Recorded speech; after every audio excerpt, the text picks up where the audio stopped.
नमस्कार दोस्तों, Excel study point की ओर से मैं अनूप गोदियाल आप सभी का स्वागत करता हूं।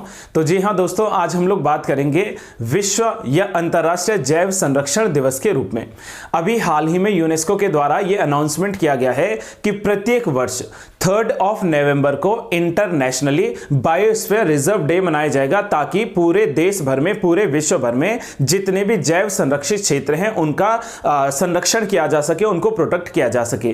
तो इस न्यूज़ पर हम लोग चर्चा करेंगे। मैं उम्मीद करूंगा दोस्तों आप वीडियो को अंत तक जरूर देखेंगे। देखो, यदि बात की जाए कि बायोस्फीयर रिजर्व किसे कहा जाता है, व्हाट इज बायोस्फीयर रिजर्व, तो बायोस्फीयर रिजर्व एक ऐसा एरिया होता है जिसमें सभी जो है टेरेस्ट्रियल यानी कि जो भी हमारे पास में स्थल है, सभी जो है मरीन यानी कि जो भी एक्वेटिक है, जो भी जलीय है, और साथ में कोस्टल यानी कि जो भी तटीय पारिस्थितिकी है, इकोसिस्टम है, इसको शामिल किया जाता है। अब चाहे वो टेरेस्ट्रियल की बात करें, मरीन की बात करें या कोस्टल इकोसिस्टम की बात करें, यहां पर मौजूद जितना भी फौना और फ्लोरा है यानी कि जितने भी वहां पर जंतु और जितने भी वनस्पतियां हैं, उनका इन सिटू संरक्षण किया जाएगा। उन्हीं के जो है नेचुरल हैबिटेट में उनको जो है प्रोटेक्ट किया जाएगा, संरक्षित किया जाएगा। तो इसके लिए बायोस्फीयर रिजर्व्स का कॉन्सेप्ट आया था। Each sites promotes solutions reconciling and the conservation of biodiversity with its sustainable use, यानी कि प्रत्येक साइट जो है वो अपने स्थायी उपयोग के साथ साथ जैव विविधता के संरक्षण को समेटने वाले समाधानों को बढ़ावा देने का काम करता है। बायोडाइवर्सिटी का ही मतलब यह है कि जहां पर फौना से लेकर फ्लोरा तक, माइक्रो ऑर्गेनिज्म से लेकर जो है वहां पर जाइंट एनिमल्स तक, जितने भी वहां पर जो है प्राणी हैं, वनस्पतियां हैं, उनके संरक्षण को बढ़ावा देना है। इसके लिए जो है इस प्रोग्राम को चलाया गया था, बायोस्फीयर रिजर्व को। अब सवाल आता है कि बायोस्फीयर रिजर्व जो है ये कौन अनाउंस करता है।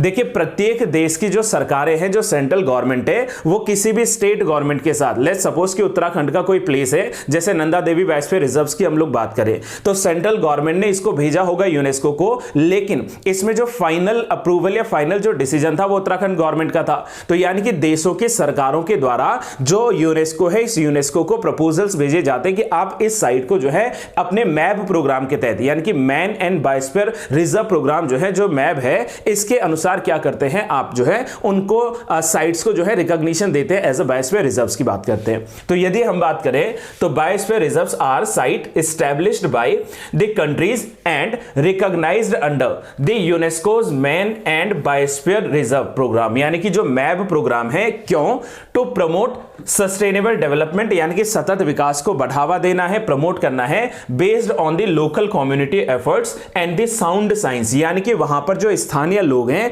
उन स्थानीय लोगों का जो एफर्ट है, यानी कि उनका जो है वहां पर जो विकास है, उस विकासों को, उन प्रयासों को ध्यान में रखते हुए और ध्वनि विज्ञान के आधार पर इसको जो है प्रमोट किया जाता है।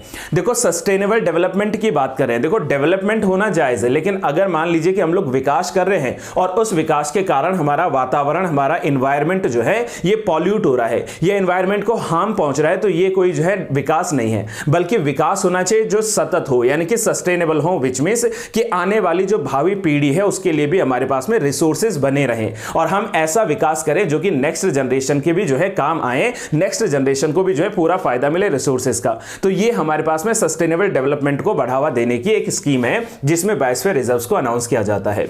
यदि बात करें कि मैप प्रोग्राम कब आया था, तो मैप प्रोग्राम की शुरुआत हुई थी 1971 में, और इसी के बाद विश्व भर में अलग अलग देशों में अलग अलग जो है साइट्स को चूज किया जाता है एज अ बायोस्फीयर रिजर्व्स के रूप में।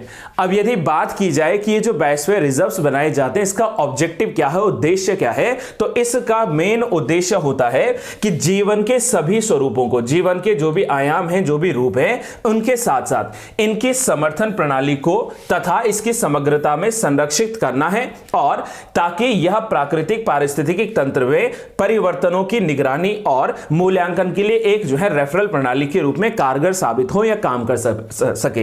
We can say that the main purpose of the Biosphere Reserve is the formation of Biosphere Reserve is to conserve in situ all the forms of life. In situ conservation का मतलब ही होता है original habitat में। मान लीजिए कि कोई हमारे पास में एरिया है, वहां पर जो भी प्राणी है, जो भी वनस्पति है, उसको उसी की जगह पर संरक्षण करना, ये इन सिटू कंजर्वेशन होता है। और वहीं आता है ex situ conservation. Ex situ conservation का मतलब कि किसी दूसरे क्षेत्र से हमने क्या किया, उस स्पीसीज को लाकर इस पर्टिकुलर रीजन में, इस पर्टिकुलर क्षेत्र में संरक्षित करना शुरू कर दिया। जाएगा। जैसे मान लीजिए कि देहरादून जू है, इस देहरादून जू में जो है हम लोग क्या कर दे, उत्तर प्रदेश से किसी एनिमल को लाकर यहां पर संरक्षण दे दे, तो ये इन सिटू ना होकर एक्स सिटू कंजर्वेशन होगा। और इन सिटू का मतलब जो जिस एरिया में है जो एनिमल जो प्लांट, उसको वहीं पर प्रोटेक्ट करना। तो इस प्रकार से इन सिटू जो है डेवलपमेंट की बात करता है, इन सिटू जो है वहां पर संरक्षण की बात करता है, ये मेन ऑब्जेक्टिव होता है। अब प्रश्न बनता है कि जो बायोस्फीयर रिजर्व्स होते हैं, इन बायोस्फीयर रिजर्व्स में 3 संरक्षित क्षेत्र होते हैं, यानी कि 3 वहां पर जो है कंजर्वेटिव एरियाज होंगे। और इन 3 कंजर्वेटिव एरियाज में हम लोग सबसे पहले बात करते हैं कोर की। देखो जैसे नाम से क्लियर हो गया, कोर का मतलब होता है जो कि सेंट्रल पार्ट होगा, सबसे इनर पार्ट होगा, जहां पर किसी भी प्रकार की जो ह्यूमन एक्टिविटीज हैं वो प्रोहिबिटेड होती है, वो बैन होती है, ह्यूमन एक्टिविटीज अलाउड नहीं होती हैं। आफ्टर दैट सेकंड आता है बफर एरिया। बफर एरिया में कुछ ह्यूमन एक्टिविटीज अलाउड है, और उसमें से भी अगर आप साइंटिफिक रिसर्च कर रहे हैं, अगर आप वैज्ञानिक अनुसंधान कर रहे हैं, तो यहां पर किया जा सकता है, नॉर्मल ह्यूमन एक्टिविटीज नहीं। ये मान लीजिए कि कोई ट्रेनिंग जो है कैंपेन चल रहा है, तो ट्रेनिंग कैंपेन को यहां पर जो है बढ़ावा दिया जा सकता है, नॉर्मल ह्यूमन एक्टिविटीज को यहां पर बैन किया गया है। और थर्ड आता है हमारे पास में, दैट इज ट्रांजिशनल जोन, यानी कि संक्रमित एरिया जो है, और इस संक्रमण के क्षेत्र को हम लोग जान सकते हैं कि यहां पर ह्यूमन एक्टिविटीज अलाउड है, विच मींस यहां से रेलवे ट्रैक्स जा सकते हैं, यहां से जो है लोग खेती कर सकते हैं, यहां पर लोग जो है निवास कर सकते हैं, जैसे जनजातीय समूह जो है वो यहां पर निवास कर सकते हैं। तो ब्रॉडली स्पीकिंग बायोस्फीयर रिजर्व्स में 3 एरियाज होते हैं। The very first one is core area, which means कि it comprises a strictly protected zone. ये जो है पूर्ण रूप से संरक्षित है, सख्ती के साथ में इसको जो है मनाही की गई है कि आप एक्टिविटीज नहीं कर सकते। That contributes to the conservation of landscapes, ecosystem, species and the genetic varieties, यानी कि यहां का जो अपना परिदृश्य है, जो पारिस्थितिक तंत्र है, जो यहां पर प्रजातियां और आनुवांशिक भिन्नता जो है, इसका संरक्षण करना इस कोर जोन का क्या है, प्रमुख यहां पर उद्देश्य बनाया गया था। आफ्टर दैट हमारे पास में आता है बफर एरिया। बफर एरिया का मतलब क्या है कि इट सराउंड और एडजॉइंस द कोर एरिया, जो कोर एरिया के चारों ओर उसको जो है संरक्षित करते हुए रखता है। And it used for the activities compatible with sound ecological practices, just like हमने कहा साइंटिफिक रिसर्च हो सकता है, मॉनिटरिंग हो सकती है, ट्रेनिंग एंड जो है एजुकेशनल यहां पर जो है पर्पस के हिसाब से कार्य किया जा सकता है, गतिविधियों को किया जा सकता है। लास्ट और थर्ड आता है ट्रांजिशनल एरिया, विच मींस जो संक्रमण क्षेत्र है, और संक्रमण क्षेत्र वह होता है जहां पर समुदाय, सामाजिक, सांस्कृतिक और पारिस्थितिक रूप से स्थायी आर्थिक और मानवीय गतिविधियों को बढ़ावा दिया जा सकता है, ह्यूमन एक्टिविटीज को अलाउ किया जा सकता है। मैं उम्मीद कर रहा हूं दोस्तों कि आप लोग जो हैं इन टॉपिक्स को समझ रहे हैं। अब सवाल बनता है कि पूरे विश्व भर में तथा भारत में कुल कितने हमारे पास में बायोस्फीयर रिजर्व है। तो यदि मैं पूरे विश्व की पहले बात करूं, तो विश्व में लगभग माना गया है कि 134 देशों में कुल मिलाकर लगभग 738 जो है बायोस्फीयर रिजर्व्स है। There are total 738 biosphere reserves in 134 countries including the 22 transboundary sites. Like Africa में बात करें, वहां पर जो है 90 जो है साइट से अलग अलग 33 देशों से। वहीं हम लोग अरब स्टेट्स की बात करें तो वहां पर 36 साइट है 14 देशों से। वहीं एशिया और पैसिफिक यानी कि एशिया और प्रशांत वाले एरिया की बात करें तो 24 देशों से लगभग 172 साइट है। 304 जो है कुल स्थल हमें मिलते हैं 41 कंट्रीज से, जो कि यूरोपियन कंट्रीज हैं या फिर नॉर्थ अमेरिकन कंट्रीज है। एंड लास्ट जो लैटिन अमेरिका है और जो कैरेबियन जो है आइलैंड्स है, इन कैरेबियन आइलैंड्स की कुल 22 देशों में 132 जो है साइट यहां पर मौजूद है विश्व भर में। तो विश्व भर में इनकी कुल संख्या हो जाती है 738। इंडिया की यदि मैं बात करूं तो इंडिया में कुल मिलाकर 18 साइट है, और इन 18 साइट्स की अगर हम लोग बात करें तो इनमें जो पहली साइट थी भारत की एज अ बायोस्फीयर रिजर्व वो था नीलगिरी बायोस्फीयर रिजर्व पहला है।